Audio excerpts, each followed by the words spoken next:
बिस्मिल्लाहिर्रहमानिर्रहीम। अस्सलाम वालेकुम नाज़रीन, आप देख रहे हैं अपने मेज़बान चौधरी सोहेब साली की आवाज़ में अवाम बात शोबिज़ एंटरटेनमेंट वीलॉग आपको खुश आमदीद कहते हैं। मारूफ पाकिस्तानी अदाकारा अस्मा अब्बास मुख्तलिफ ड्रामों में ज़बरदस्त अदाकारी के जौहर दिखा रही हैं और काफ़ी तवील अरसे से पाकिस्तान की ज़बरदस्त अदाकाराओं में शामिल हैं और नाज़रीन इनके काम को सराह रहे हैं।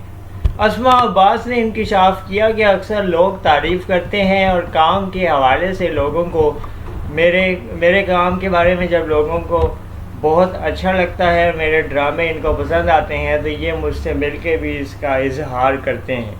अस्मा अब्बास ने कहा कि अक्सर लोग ये भी कहते हैं कि आप टीवी स्क्रीन पे इतनी जवान नज़र आती हैं,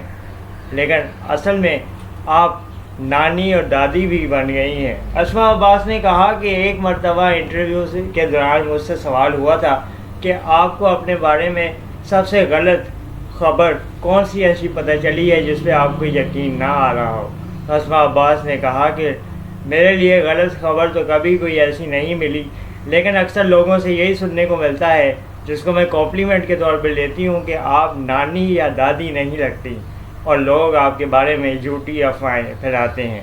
लेकिन अस्मा अब्बास ने कहा कि मैंने ज़ारा अब्बास के बेटे के साथ अपनी तस्वीर शेयर करके लोगों को इसका सबूत दिया है, जिसके बाद लोगों ने मेरी खूबसूरती की और तारीफ़ की है और कहा है कि आपने अपने आप को बहुत अच्छा मेंटेन किया हुआ है। अदाकारा अस्मा अब्बास ने कहा कि अदाकार को अपने काम पे बहुत ज़्यादा फोकस रहने के लिए अपने आप पे भी ख्याल रखना पड़ता है, अपने आप को मेंटेन रखना पड़ता है, क्योंकि इस फील्ड में कैमरे पे आपको जितना अरसा फिट रहना है अपनी शक्ल और अपने फ़िज़ीक पे बहुत ज़्यादा तवज्जो देने की ज़रूरत होती है, क्योंकि ये कैमरा किसी नए चेहरे के लिए फ़ौरन तैयार रहता है और अरसे से आने वाले अदाकारों को अगर वो इनसे इंसाफ ना करें तो ये भी उनसे इंसाफ नहीं करता।